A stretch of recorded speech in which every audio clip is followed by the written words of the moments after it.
Com aquele tradicional giro de notícias, e a primeira informação é internacional: Lionel Messi, Luizito Soares e companhia estarão no Super Mundial de Clubes marcado para metade do ano que vem. Gianni Infantino, presidente da FIFA, confirmou que o Inter Miami será o representante dos Estados Unidos como anfitrião, como time do país sede. É que o Inter Miami faturou nesse sábado o título da temporada regular da Major League Soccer e por isso assegurou direito à vaga na competição de julho do ano que vem. Preciso contar também que o Volta Redonda se sagrou campeão da Série C do Campeonato Brasileiro, vitória por 2-0 contra o Atlético em São João del Rei nesse sábado. Dessa maneira, o Volta Redonda é campeão da terceira divisão, com 2 vitórias contra o Atlético. Esses dois times já haviam garantido acesso, assim como o Remo e a Ferroviária, eliminados na fase de semifinal. Só para completar o giro de notícias, contar que a minha portuguesa ainda não conseguiu avançar em relação àquele fundo inglês com dinheiro saudita que se dispôs a gastar R$1,5 bilhão para a compra da SAF da Portuguesa. Esse fundo havia solicitado 3 situações da Portuguesa: o balanço de 2023 e um business plan imaginando os 5 próximos anos, além de uma relação de todas as dívidas da Portuguesa. Esses documentos estão sendo encomendados para que sejam apresentados para o fundo.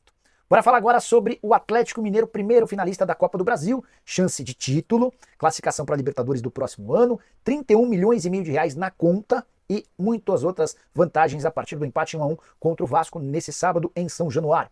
O Vasco saiu na frente com gol de Pablo Verratti, gol que levaria a decisão para pênaltis, até porque no jogo de ida o Atlético havia vencido por 2-1. Mas, no segundo tempo, quando a partida já se encaminhava para a reta final, Hulk recebeu o passe de Scarpa, trouxe para a perna esquerda e marcou um golaço. O resultado de 1-1 colocou o Atlético na decisão da Copa do Brasil e os R$31,5 milhões assegurados são como prêmio da CBF prometido ao vice-campeão. Dá para acrescentar nessa conta pelo menos mais R$3,5 milhões, que é quanto o Atlético vai ter de bilheteria líquida com o jogo como mandante na grande decisão. Agora, se o Galo vencer a Copa do Brasil, o prêmio prometido pela CBF é de R$73,5 milhões.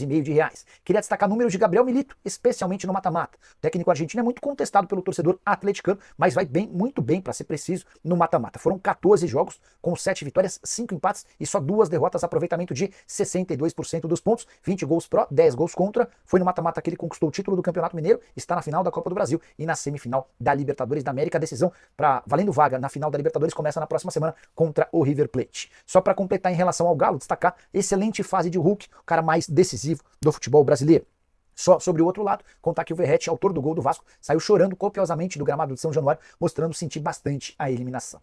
De qualquer forma, dá para dizer que o Vasco foi muito bem na competição, um time com muito menos qualidade do que os 4 que estão vivos na competição, que pelo menos estavam. O Vasco fez papel bonito. Preciso falar agora sobre a matemática do Palmeiras rumo ao título do Campeonato Brasileiro, e esse domingo é super importante. Nesse momento, o Palmeiras aparece 4 pontos atrás do líder Botafogo. O Botafogo tem 61 pontos, o Palmeiras tem 57. E o Verdão joga contra o Juventude em Caxias do Sul, na partida que tem a menos. Se ele vencer, ele diminui a vantagem do Botafogo para apenas 1 ponto, com a lembrança de que na antepenúltima rodada, Palmeiras e Botafogo se enfrentam na casa alviverde. Queria falar um pouquinho sobre as projeções, quantos pontos o Palmeiras precisa para se sagrar campeão. O pessoal da Universidade Federal de Minas Gerais faz um levantamento bem legal sobre uma pontuação necessária para título. De acordo com eles, o time que fizer 73 pontos tem muita chance de se sagrar campeão, mais de 80%, para ser preciso, 82% de chances de título para quem fizer 73 pontos. 74 pontos garantem 91% de chance de título, quem fizer 75 pontos tem 96% de chances. 98% para aquele que fizer 76 pontos, e aquele que fizer 77 pontos está praticamente garantido, seriam 99,3 pontos. Vamos trabalhar com esses 73 pontos? Hoje o Palmeiras tem 57, precisaria de 16 pontos dos 27 que ainda disputa. Isso representa 5 vitórias, 1 empate e 3 derrotas. 5 vitórias, 1 empate, 3 derrotas. Vou falar sobre os próximos jogos e queria que você, torcedor do Palmeiras ou do Botafogo, fizesse as projeções para ver se tem 5 vitórias e 1 empate nessa sequência. Juventude fora de casa, Fortaleza em casa, Corinthians fora de casa, Grêmio em casa, Bahia fora, Atlético Goianiense fora, Botafogo em casa, Cruzeiro fora e Fluminense também fora. Com a lembrança de que o Palmeiras só disputa o Campeonato Brasileiro daqui até o fim da temporada, enquanto o Botafogo também divide suas atenções nas semifinais da Libertadores, confronto contra o Peñarol a partir da próxima semana. Bora falar agora sobre um titular do Flamengo de saída. Eu me refiro a Fabrício Bruno, informação importante que vem de dentro do clube, de uma pessoa, de um atleta com quem o Fabrício Bruno tem excelente relação. Essa pessoa me procurou ao longo do sábado para contar que é grande a chance de o Fabrício Bruno ser vendido em janeiro. E é legal contar essa notícia em meio às especulações de que o Léo Ortiz interessa a Juventus da Itália. O Flamengo não tem planos de abrir mão do Léo Ortiz, recém-contratado. A estratégia da diretoria rubro-negra é negociar Fabrício Bruno, zagueiro de 28 anos de idade, comprado do Red Bull Bragantino por 2,5 milhões de euros. Fabrício esteve bem perto de deixar o Flamengo em 2024. Ele teve uma oferta de 14 milhões de euros do Rennes, da França, e uma proposta de 15 milhões de euros louros do West Ham da Inglaterra. Nenhuma das duas avançou, mas ele segue sendo cobiçado por clubes da Europa e o Flamengo já acena com a chance de negociá-lo em definitivo assim que a competição terminar. Até porque imagina-se que o Fabrício Bruno não tenha tanto espaço, especialmente com o Felipe Luiz. A tendência é que Léo Ortiz e Léo Pereira formem a dupla de zaga titular. Já havia contado para vocês que é grande também a chance de Davi Luiz não permanecer para o próximo ano. O veterano zagueiro do Fla tem contrato só até 31 de dezembro e ainda não foi procurado para renovação de contrato. Só para completar, se o Flamengo vender o Fabrício Bruno por agora, ainda vai ter a valorização de alguém convocado recentemente para a seleção brasileira.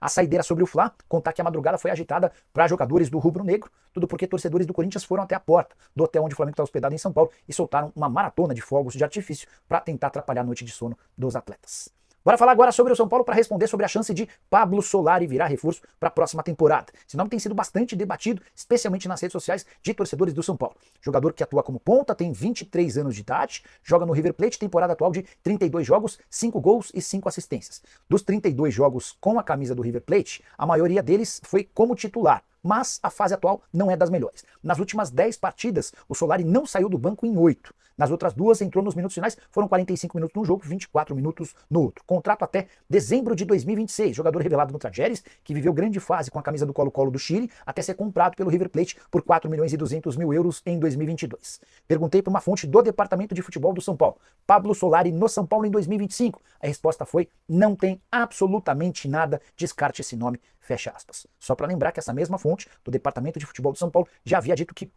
Enzo Dias, lateral esquerdo que também pertence ao River Plate e é outro que vira e mexe é especulado no São Paulo, não faz parte dos planos do tricolor. Atleta que tem atuado até com alguma frequência no River Plate e custaria bastante dinheiro. São Paulo pretende buscar um lateral para jogar na esquerda, mas alguém mais barato. Bora fechar o vídeo para repercutir uma informação que fez enorme barulho entre torcedores do Corinthians durante o fim de semana.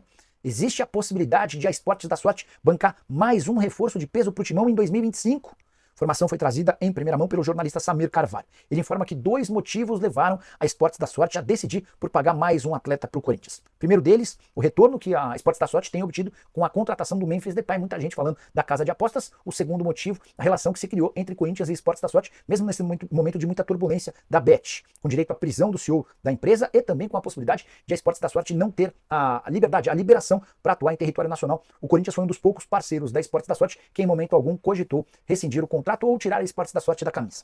Então, diante desse cenário, a Esportes da Sorte estaria estudando oferecer mais dinheiro ao Corinthians para que buscasse um outro reforço de tanto impacto quanto o Memphis Depay. Só para lembrar, o contrato atual, que tem vigência de 3 anos, garante mais ou menos 300 milhões de reais. E desses 300 milhões, 57 milhões de reais estavam separados para a contratação de um atleta. O Corinthians usaria essa grana ou para a compra dos direitos econômicos ou para o pagamento dos salários na questão envolvendo o Memphis Depay. Esses 57 milhões de reais servirão para pagar a maior parte dos vencimentos. O Memphis ganha quase 3 milhões de reais por mês, a Esportes da Sorte paga 2 milhões e 100 mil, o Corinthians abraça os outros 800 mil reais. O que eu consegui apurar? Ninguém do Corinthians quis se pronunciar sobre o tema, mas uma pessoa muito próxima à Esportes da Sorte assegura que não é momento de pensar em mais dinheiro investido no Corinthians. Pelo contrário, a Esportes da Sorte passou por momentos de muita dificuldade, com direito a um bloqueio milionário da Justiça em meio às investigações que foram feitas. Até por isso, a Esportes da Sorte encontrou enorme dificuldade em conseguir sua licença para continuar operando. Ela, inclusive, buscou um caminho mais barato de acordo com a loteria do Estado do Rio de Janeiro, onde a licença custa 5 milhões de reais em vez do acordo com o Ministério da Fazenda, cujo preço era de 30 milhões de reais. Então essa pessoa